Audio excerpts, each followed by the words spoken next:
May I now request Dr. Sunil Kumar Verma to give the introduction to the objectives and structure of the workshop.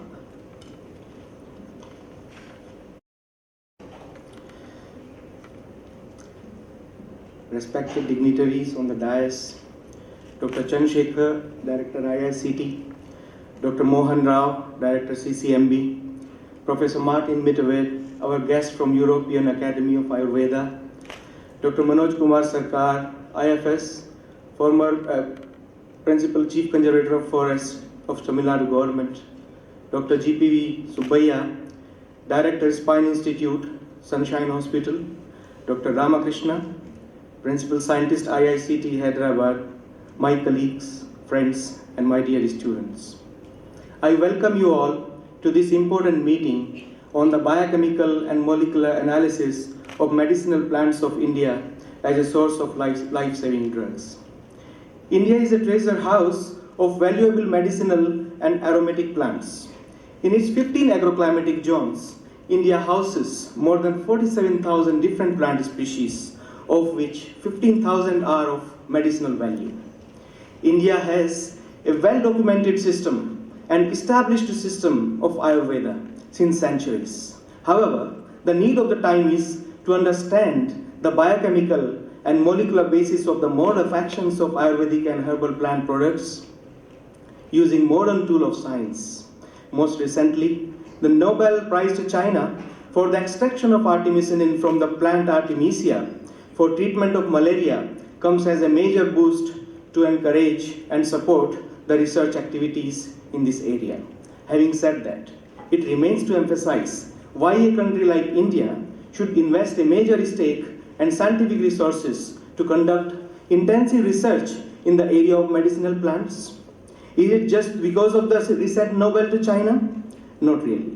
Though the prestigious awards of science such as Nobel Prize are important. However, there is much more to add in these dimensions.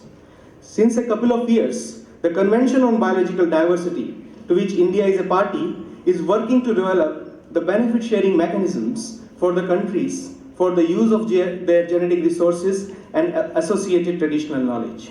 Article 10 of Nagoya Protocol specifically talks about these issues, though the system which is being developed by the CBD seems very neutral and very fair.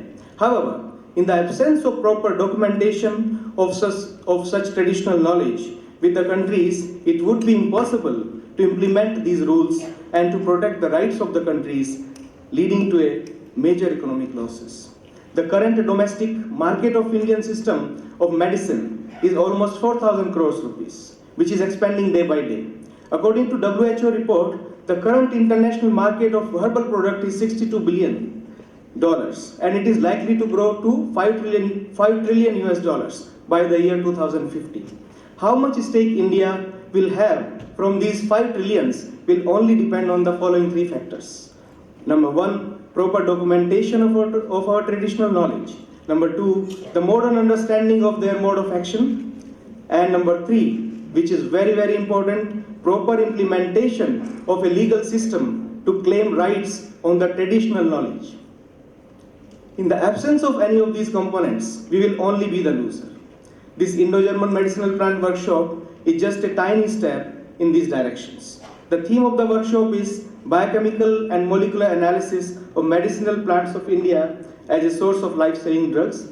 During the workshop, there will be 6 important talks. They will be delivered by experts, leading experts from India and Germany. There would also be special sessions for the young and advanced research scholars on the higher education and research opportunity in Germany.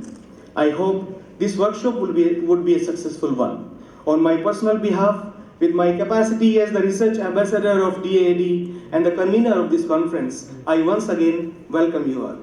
You are welcome. Thank you.